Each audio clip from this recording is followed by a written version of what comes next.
Thomas Jackson, a thriving diner proprietor from New York, awoke in the ICU. The room was dim, filled with the beeping of machines that surrounded his body. Felt heavy and weak, and his mind was clouded with confusion as he tried to gather his thoughts. Thomas overheard a voice that made his heart skip a beat. "Yes, darling, it's all set. The will is in my favor," Kelly, his wife, was saying on the phone. "Once he's gone, the diner and all of his money will be ours." Thomas's heart raced as he listened to Kelly's conversation. He pretended to be unconscious, barely cracking his eyes open to see her standing by his bedside, her tone cold and calculating. The realization hit him hard. Kelly was planning to claim his fortune and take over the diner. Worse, she was in league with a lover. As Kelly ended the call, Thomas's mind raced back to the events leading up to his hospitalization. He had suspected Kelly of infidelity for a while. Her late-night outings, secretive phone calls, and sudden disinterest in their marriage were all red flags. But it wasn't until that fateful night that his suspicions were confirmed. Thomas had followed Kelly to a high-end hotel, hoping to catch her in the act. His heart had sunk as he saw her meet a man in the lobby, laughing and holding hands. In his shock, Thomas had driven aimlessly through the city until he ended up in a car accident that nearly took his life. Determined to uncover the truth and reclaim his life, Thomas decided to play along, pretending to be in a coma. He needed to gather strength and plan his next move carefully. As the days passed, he observed Kelly's behavior, her conversations, and her cold disregard for his well-being. One day, a compassionate nurse named Grace came to check on him. Unlike Kelly, Grace's touch was gentle, and her eyes were filled with concern. Thomas felt a flicker of hope. "Grace," he whispered one evening when she was alone in the room. She turned to him startled. "Please don't tell anyone I'm awake. I need your help." Grace's eyes widened in surprise, but she quickly nodded. "What do you need, Thomas?" "I need to get out of here," he said, his voice weak but determined. "Kelly is planning something terrible. I have to stop her." Grace looked at him, her face filled with worry. "You're not strong enough yet, but I'll help you. We'll do this carefully." Over the next few days, Grace and Thomas planned his escape. She brought him clothes, helped him practice walking, and found a private driver who could take them to Thomas's home without raising suspicion. One night, when the hospital was quiet, Grace wheeled Thomas out of his room. They moved cautiously, avoiding staff and security.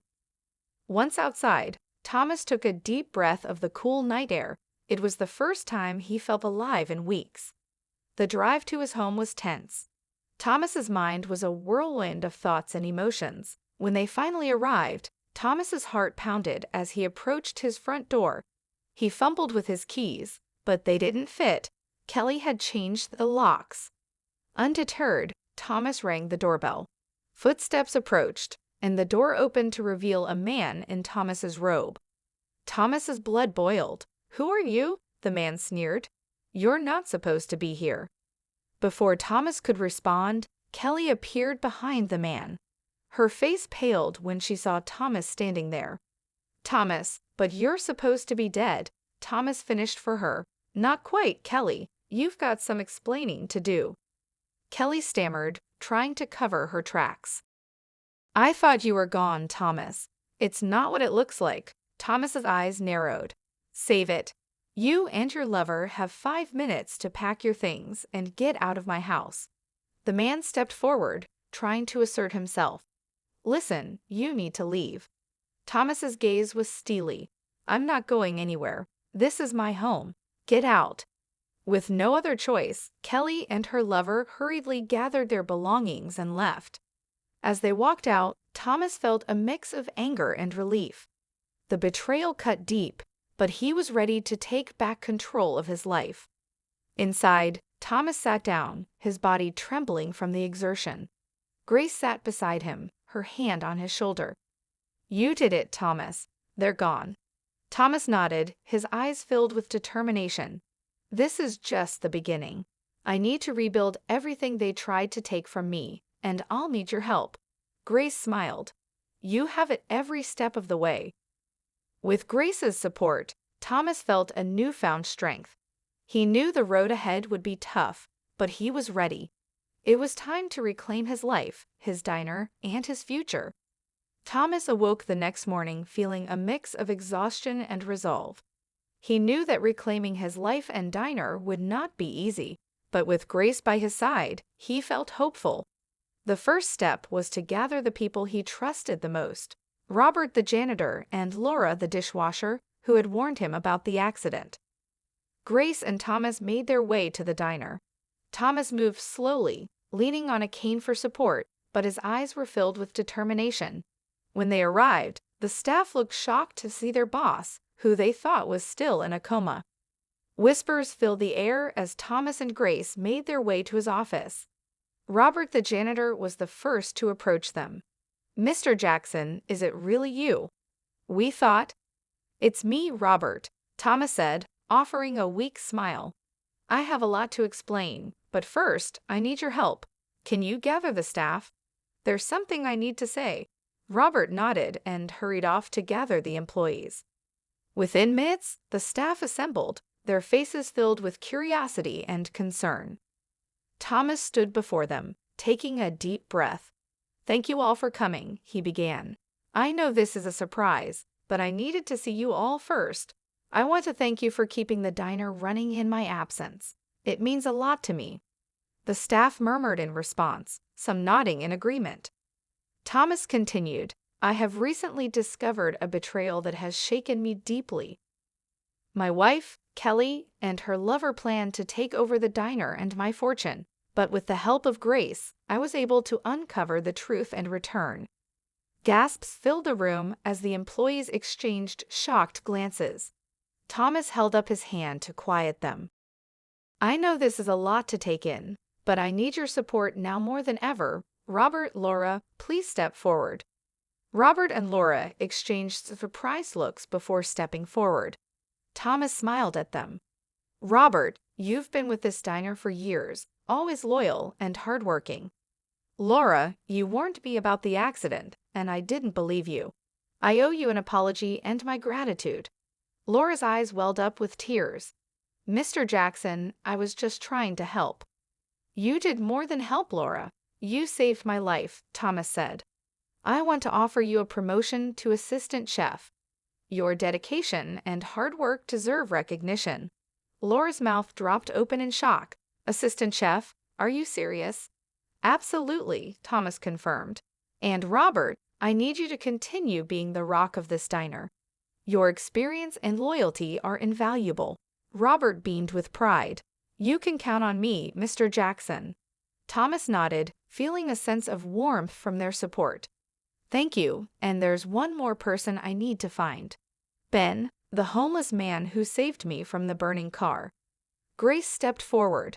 I think I know where to find him.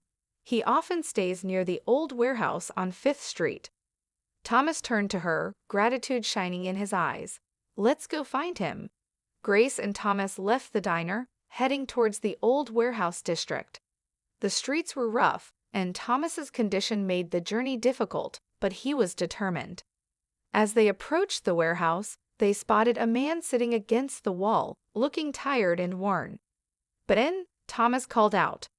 The man looked up, surprise flickering in his eyes. Do I know you? It's me, Thomas Jackson. You saved my life, Thomas said, stepping closer.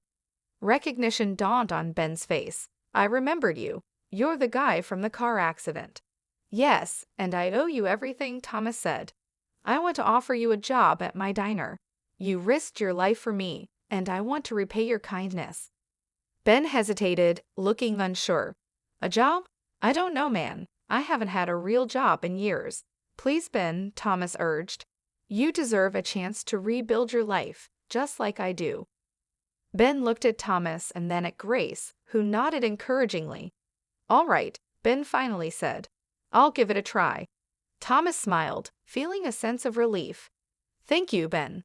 Let's go back to the diner. There's a lot to do. As they returned to the diner, Thomas felt a sense of hope and determination. He had the support of loyal friends and a plan to rebuild what was broken. It was the beginning of a new chapter, one that promised resilience, loyalty, and redemption. With Robert, Laura, Ben, and Grace by his side, Thomas knew they could overcome any challenge that lay ahead. With his loyal team assembled, Thomas Jackson felt more confident than ever, but he knew that reclaiming his life in Diner was only the beginning. The betrayal by his wife, Kelly, weighed heavily on him, and he was determined to uncover the full extent of her deceit and bring her to justice. Thomas, Grace, Robert, Laura, and Ben sat together in the Diner office, discussing their next steps. "We need to find concrete evidence of Kelly's involvement in my accident," Thomas said, his voice steady despite the anger simmering beneath the surface. "We can't let her get away with this, Ben." The streetwise rescuer leaned forward. "I have some connections that might help. There's a private investigator I know who owes me a favor. He might be able to dig up some dirt on Kelly and her lover." Thomas nodded, grateful for Ben's resourcefulness. "That sounds like a good start. Grace, can you stay here and keep an eye on things at the diner?" "Of course, Thomas," Grace replied, her eyes filled with determination. "I'll make sure everything runs smoothly." Laura chimed in, "And I'll help in the kitchen. We need to keep the diner thriving while you focus on clearing your name." With a plan in place, Thomas and Ben set off to meet the private investigator. The investigator, a grizzled man named Jack, listened intently as Thomas explained the situation. "So you think your wife and her lover had something to do with your accident?" Jack asked, scratching his chin. "I'm certain of it," Thomas replied. "I just need proof." "All right, I'll start digging. I'll need a few days, but I'll get to the bottom of this." While Jack worked on gathering evidence, Thomas returned to the diner, determined to keep his life as normal as possible. He immersed himself in the day-to-day operations, working closely with Laura in the kitchen and overseeing Ben's transition into his new role as manager. One evening, as the diner was winding down for the night, Thomas received a call from Jack. "I've got some information for you," Jack said. "Meet me at my office." Thomas felt a knot of anxiety tighten in his stomach as he drove to Jack's office. When he arrived, Jack handed him a folder filled with documents. "It's all here," Jack said. "Bank statements, phone records, even emails. Kelly and her lover were planning this for months. They set up the accident and were just waiting for you to die." Thomas's hands trembled as he looked through the evidence. It was all there, clear as day. Kelly's betrayal was more calculated and sinister than he had imagined. "Thank you, Jack," Thomas said, his voice heavy with emotion. "This is exactly what I needed." Armed with the evidence, Thomas knew it was time to confront Kelly and bring her to justice. He returned to the diner where Grace, Robert, Laura, and Ben were waiting anxiously. "We've got the proof," Thomas announced, holding up the folder. "Kelly and her lover are going down." The next step was to take the evidence to the authorities. Thomas, accompanied by Grace, walked into the police station and presented the folder to Detective Harris. The detective listened carefully as Thomas explained everything.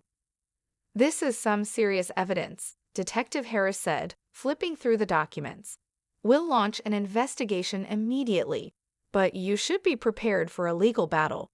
Kelly's not going to go down without a fight." Thomas nodded, steeling himself for the road ahead. "I'm ready for whatever it takes to bring her to justice." As the investigation progressed, news of Kelly's betrayal and the evidence against her began to spread. The diner staff rallied around Thomas, providing him with the support and encouragement he needed. Customers, too, showed their loyalty, flocking to the diner and expressing their support for Thomas. One afternoon, as Thomas was helping Laura in the kitchen, Grace rushed in holding her phone. "Thomas, you need to see this," she said, showing him a news article. "Kelly has been arrested. The police have enough evidence to charge her and her lover with conspiracy and attempted murder." Thomas felt a wave of relief wash over him. "It's finally happening," he said, his voice shaking. "Justice is being served." That evening, the diner was filled with a sense of celebration. Robert, Laura, and Ben worked tirelessly to keep up with the influx of customers, while Grace and Thomas shared a quiet moment in the office. "You did it, Thomas," Grace said, squeezing his hand. "You stood up to them and came out stronger." Thomas smiled, feeling a deep sense of gratitude. "I couldn't have done it without all of you. This diner, these people, they're my family now." As the night went on, Thomas felt a renewed sense of hope and determination. He had faced betrayal and emerged resilient, ready to rebuild his life and cherish the loyal friendships he had formed. The battle wasn't over, but with his newfound family by his side, Thomas knew they could face any challenge that lay ahead. The weeks following Kelly's arrest were a whirlwind for Thomas. The legal proceedings were intense, but with the overwhelming evidence gathered by Jack, the private investigator, the case against Kelly and her lover was solid. The court hearings attracted a lot of attention, and Thomas had to relive the pain of betrayal repeatedly. However, he found strength in the unwavering support of his new family at the diner. One morning, Thomas stood in the courtroom, watching as the judge delivered the verdict. Kelly and her lover were found guilty of conspiracy and attempted murder. They were sentenced to long prison terms, and Thomas felt a profound sense of relief and justice. As Thomas left the courthouse, he was greeted by Grace, Laura, Robert, and Ben, who had all come to support him. "It's finally over," Thomas said, a mix of exhaustion and relief in his voice. Grace hugged him tightly. "You did it, Thomas. Justice is served." Back at the diner, the atmosphere was festive. Customers and staff celebrated Thomas's victory and the beginning of a new era. Thomas knew that this was not just about his personal triumph. It was about the resilience and loyalty of the people who stood by him. A few days later, Thomas called a meeting with his core team, Grace, Robert, Laura, and Ben. They gathered in the diner's office, where Thomas had an important announcement to make. "I want to thank each of you for your unwavering support." Thomas began, "This diner wouldn't be standing without you. I've been thinking a lot about the future, and I've decided it's time for some changes." Robert and Laura exchanged curious glances while Ben leaned forward, listening intently. Grace squeezed Thomas's hand, encouraging him to continue. "Robert, your dedication and hard work have kept this place running smoothly for years. I want you to take on more responsibility as the operations manager. Your experience is invaluable." Robert's eyes widened in surprise. "Operations manager, Thomas? I don't know what to say." "Thank you," Robert replied. "You've earned it, Robert. And Laura, your promotion to assistant chef is long overdue. Your talent and dedication deserve recognition." Laura beamed with pride. "Thank you, Thomas. I won't let you down." Thomas turned to Ben. "Ben, your bravery saved my life. I want you to be the new manager. Your street smarts and resourcefulness are exactly what we need." Ben looked humbled. "I don't know if I'm cut out for it, but I'll give it my best shot." "You'll do great," Thomas assured him. "And last but not least, Grace, your compassion and support have been my anchor. I have something important to ask you." Thomas took a deep breath, his heart pounding. "Grace, will you marry me?" The room fell silent as Grace's eyes filled with tears. "Yes, Thomas, yes, I will." Cheers erupted from the team as Thomas slipped a ring onto Grace's finger. The diner family had come together in the face of adversity, and now they were celebrating a future filled with hope and love. Over the next few months, the diner thrived under the new management. Robert's meticulous attention to detail ensured smooth operations, while Laura's culinary skills brought in new customers. Ben proved to be a natural leader, handling challenges with ease and earning the respect of the staff. Thomas and Grace's wedding was a joyous occasion attended by their close friends and the entire diner family. The ceremony was simple but heartfelt, reflecting the journey they had been through together. As they exchanged vows, Thomas felt a deep sense of gratitude for the love and loyalty that had brought him back from the brink of despair. Life at the diner settled into a happy rhythm. Thomas found himself looking forward to each day surrounded by people who cared for him. He had learned that true wealth was not in money or property, but in the bonds of friendship and trust. One evening, as the diner was closing, Thomas sat with Grace, Robert, Laura, and Ben, reflecting on their journey. "We've been through so much together," he said, his voice filled with emotion. "I couldn't have asked for a better family." Robert raised his coffee cup in a toast to resilience, loyalty, and new beginnings. Everyone echoed the toast, clinking their cups together. The past was behind them, and the future was bright.